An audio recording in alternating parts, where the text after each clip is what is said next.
Words of Aurobindo.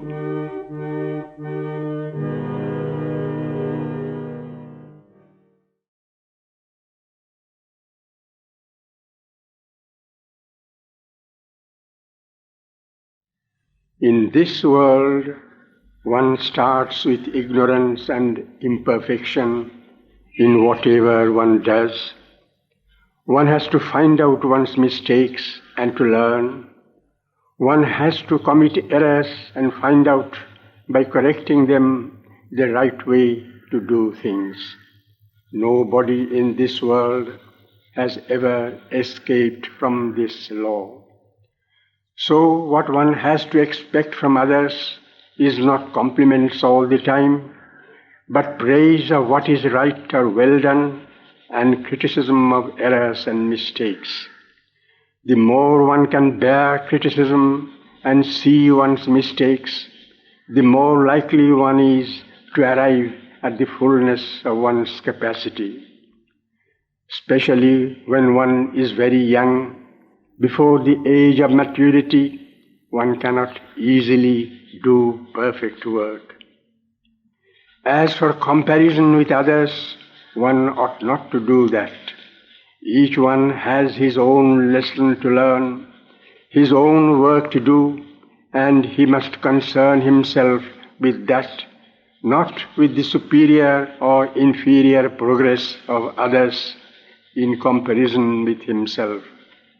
If he is behind today, he can be in full capacity hereafter, and it is for that future perfection of his powers that he must labor. Learn to welcome criticism and the pointing out of imperfections. The more you do so, the more rapidly you will advance. Most men are like animals, driven by the forces of nature. Whatever desires come, they fulfill them. Whatever emotions come, they allow them to play.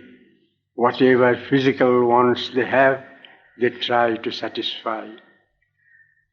But man has also a mind, and as he develops, he learns to control his vital and physical nature by his reason and by his will.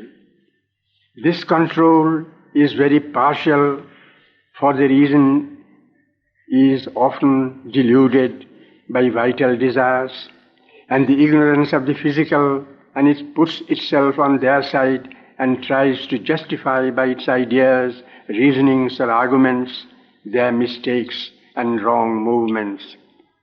Even if the reason keeps free and tells the vital or the body, do not do this, yet the vital and the body often follow their own movement in spite of the prohibition.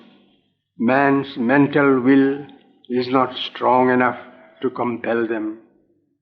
Not only the vital and the body, but the mind also has to learn the divine truth and obey the divine rule.